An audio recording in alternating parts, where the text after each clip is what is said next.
Buonasera, everybody. Tonight I'm opening up a bottle of Prosecco. This is a Prosecco, which is a sparkling wine from northern Italy. This is from the Veneto region. It's sort of like the champagne of Italy, although you wouldn't want to call it that because the French would probably, I don't know, beat you with a baguette, I'm not sure. But this is not champagne. It's sparkling Italian wine. So Prosecco is a really great drink to I have this around the house in my fridge. If I happen to have somebody over, it's a great thing to just pull out of the fridge. It's pretty inexpensive, and actually you can get it at Costco for a pretty good price. I think it's maybe $7 or $8 a bottle. So tonight, though, I'm making myself a little cocktail. I need to kind of pat myself on the back because I've worked all day today, and I've written 2 articles that I'm actually getting paid for. I'm so excited. I was hired by a website to write some articles for them, and I finished them today, and I finished a bunch of other stuff that's going to pay me money, so I'm really happy. So I want to do a little celebration. So I'm going to have my favorite little Venetian cocktail. Sadly, not a lot of Aperol left, but we're going to go ahead and give it a try to see if we can make a cocktail out of what is left here. So Aperol, an orange bittersweet liqueur. We're going to just pop that in there.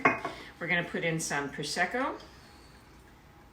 And it should be topped off with soda water, but I'm not going to bother today because, you know, it's a celebratory day because I just finished a task I didn't really want to do.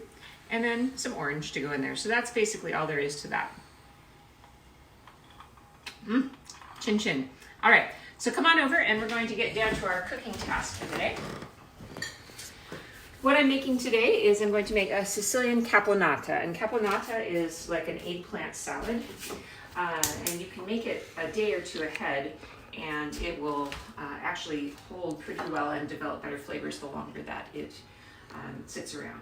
So I'm going to make it, and we might eat it tonight or we might eat it tomorrow. You can serve it just kind of as a side dish, or you can even put it on pasta if you wanted to, I suppose, but that would be a little weird. You can also put it on toast, like as a bruschetta topping. So I really like this salad. The only thing is there's about 1 million different ways to make caponata. So we're doing Sicilian style, obviously, and basically the base is going to be eggplant. So I've already got the eggplant. I toasted it, roasted it. Those are 3 eggplants. I just cubed them. I drained them for just a few minutes, and then I put them in the oven at 4 degrees for about 15 minutes and kept stirring them. So they're perfectly cooked. Luca, don't eat all of them, please. So that's your base of caponata. And then from there, it kind of depends on what you happen to have in your house. So the base is going to be eggplant, and it's going to be tomato. Luca's loving the eggplant. And then you can add whatever other flavors you have. So tomato, olive, caper, celery, peppers if you wanted to. I've had probably the best caponata that I've ever had is only eggplant with a sweet and sour sauce and toasted almonds. So it really depends on what you have. I have just sort of a variety of things sitting around my house. So I thought we'll just kind of throw it together. So this is another kind of thing you can make with a base recipe, and then you can just throw in whatever else you have. So the base of this is roasted eggplant. So that's 3 eggplants cubed and roasted at 400 degrees. And now we're going to start off with olive oil, and you can tell I've been doing a lot of cooking. I've gone through almost this entire bottle of olive oil in 2 weeks. So we like our olive oil around here. And you should too. And you should too. So I'm going to start, I'm kind of picking all of the best flavors of Sicily. So almonds are one of the great flavors there. Castelvetrano olives, which are from the southern part of the island. Capers, which are very typical, plus cherry tomatoes, red onion, garlic, and diced tomatoes and celery. So I'm going to start with the almonds. I'm going to just kind of toss them in the olive oil for a couple of minutes and let them brown. Ooh, fried almonds. Some recipes call for pine nuts. I would never put pine nuts into a caponata, but that's just a style thing. So this is what I like in here. So toasting up our almonds a little bit, frying them up a little bit. Give them some nice crispness. This is going to take a second. And then after that, we're going to go to doing our onions and our celery. So when you cook stuff, when you saute things, you have to kind of go in order of how long things take to cook. So celery and onion are usually always the first things you put into a pan.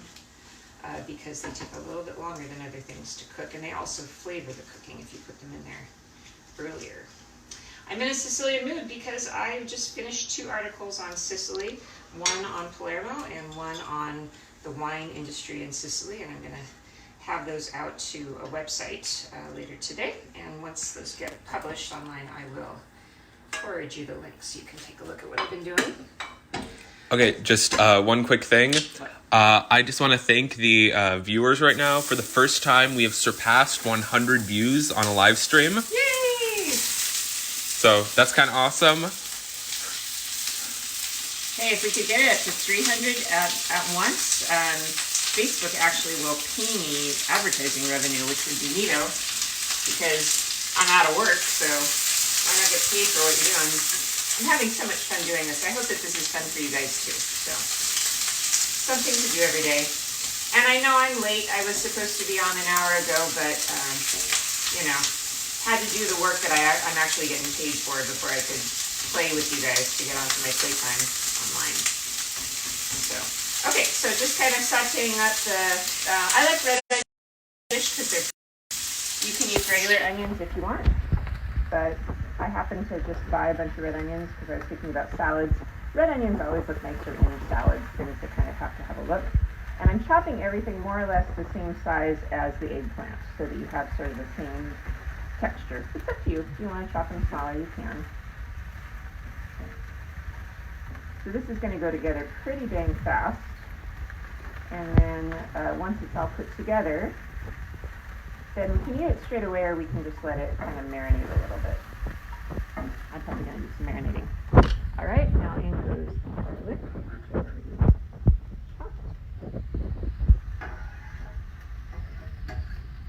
All right.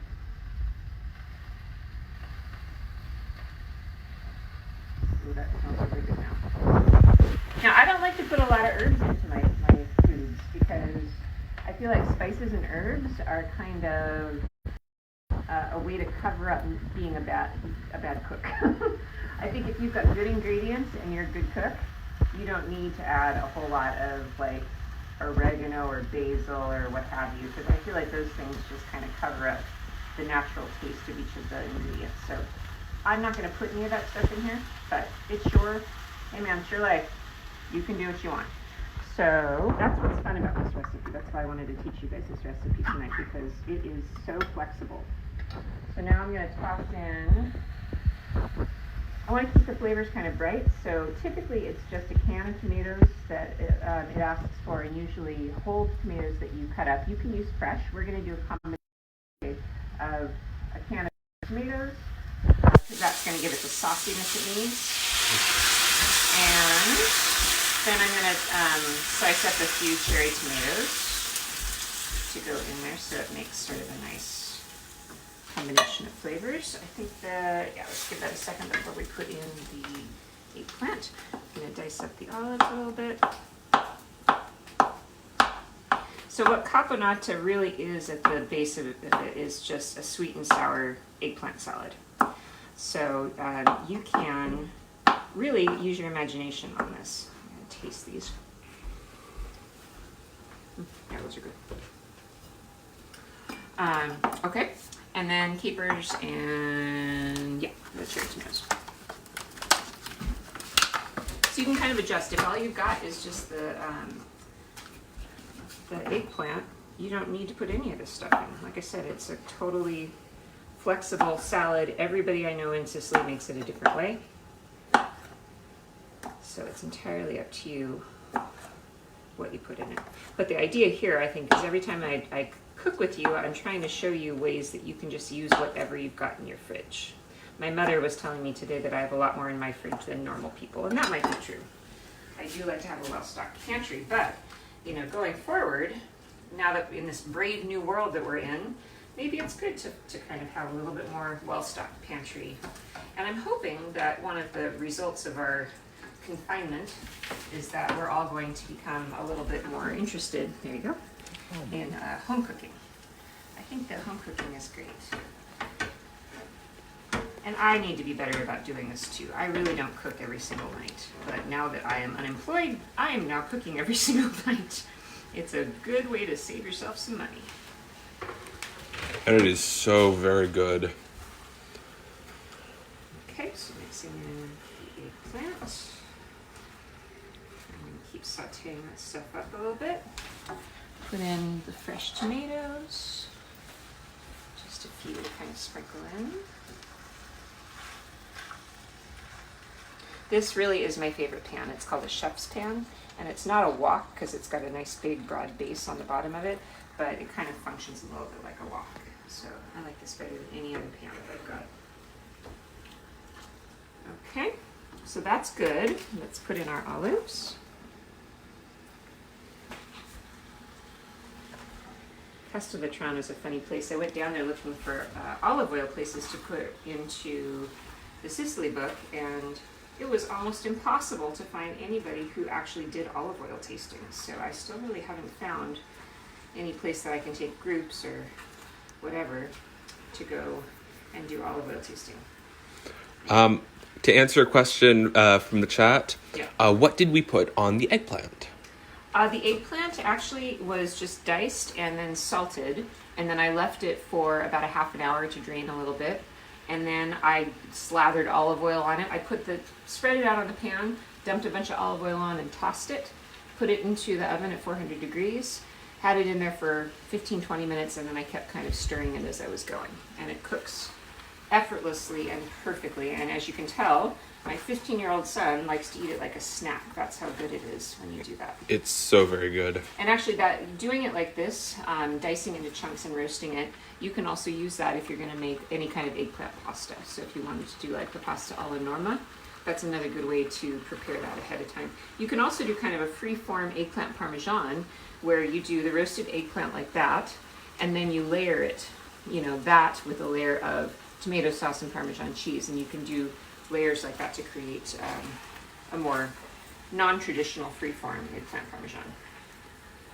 All right, what else are we missing? I think a little bit of caper. Oh, I think I am going to add just a wee bit of tomato paste. Flavor boosters. It's a flavor booster. Yeah.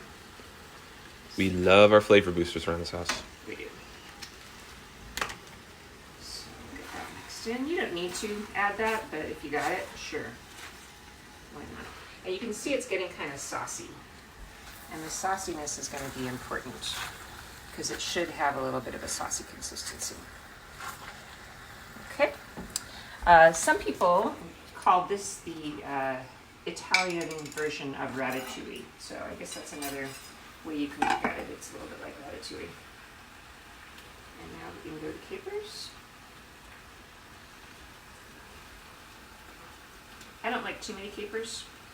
I think a few are fine, but they're just a pretty strong flavor, so. Okay. This isn't a question for the chat. This is just me. What's the Italian word for eggplant? Melanzane. So this is Caponata alla melanzane. Okay, so now what we want to do is we want to put in equal parts sugar and red wine vinegar. So I'm going to get a measuring spoon. And where's my sugar bowl? Oh, where's my sugar bowl? There it is. And then if you see here, it is getting very saucy. Look at that boiling right there. All right, so here's what makes Caponata Caponata, is that it's a sweet and sour sauce. So red wine vinegar, we're going to add 2 tablespoons of red wine vinegar. 1, 2. And we're going to add equal parts, 2 tablespoons of sugar. Oh yeah, now it smells like Caponata should smell. The flavor booster in this dish is tomato paste. Along with the red wine vinegar and the sugar. That will really do it. Okay. Yeah, look how pretty beautiful that is. Isn't that lovely? That's why I use the green olives versus using, black olives, because I think it adds a nice kind of pop of color. Oh, I just think that's so lovely. Okay, and now the last thing, we're going to toss in our almonds that we started with toasting. This isn't something that goes into every caponata, but every caponata that I've ever really liked has had almond in it. So again, just a style thing.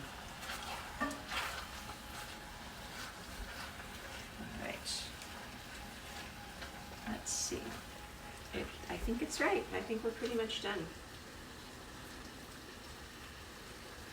Oh boy, yeah. Okay, here you go. Wow.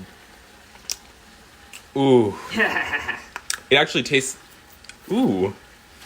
Isn't that interesting? That's so nice. It's like. It's obviously sweet and sour, but it also has hints of tomato and eggplant, and a little bit of salt as an afterkick.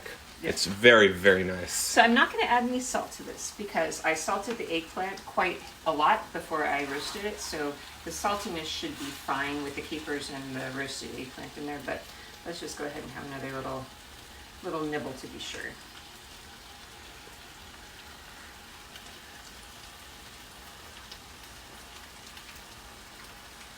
Yeah, that's pretty much perfect. Eggplant's like a sponge, and when you cook it like this with a sauce, it eventually starts just soaking up that sauciness. So it really is something that's got a flavor, but above all, it's something that soaks up the flavors around it, so it's kind of a nice base for things. All right, I'm going to call that good. Just one more taste to make sure. Here's an interesting question from Jerry Kurt. What's that? Can you make caponata with other vegetables besides eggplant? You could. I don't think you'd call it caponata, but I bet you could do it with zucchini. Zucchini would probably work. Just kind of think of what other rough cut vegetables you can do. If you did maybe like a butternut squash that you steamed, yeah, you could do the sweet and sour sauce and kind of play with it with different vegetables. Zucchini would be the first thing I would try. Roast it, kind of cut it into chunks like that and roast it and then see what happens. But typically if it's a caponata, it's meant to have a base of eggplant. All right, let's see. Last test and then I think we are ready to eat. So good. Okay, so there you go. That is your Sicilian caponata. You can make that a day ahead if you want. You can also just eat it straight away. You can put it on toast. You can eat it just alongside. It's usually chilled. That's how we usually eat it. But it's really up to you. So use what's in your fridge and see what you can come up with. So, salute. I wish you all good health from the Cucina Quarantena stasera. E domani non lo so. Vediamo. We'll see what's going to be cooking tomorrow. So join us here tomorrow around 6 o'clock. And we'll see what's cooking tomorrow. All right, ciao, buona serata.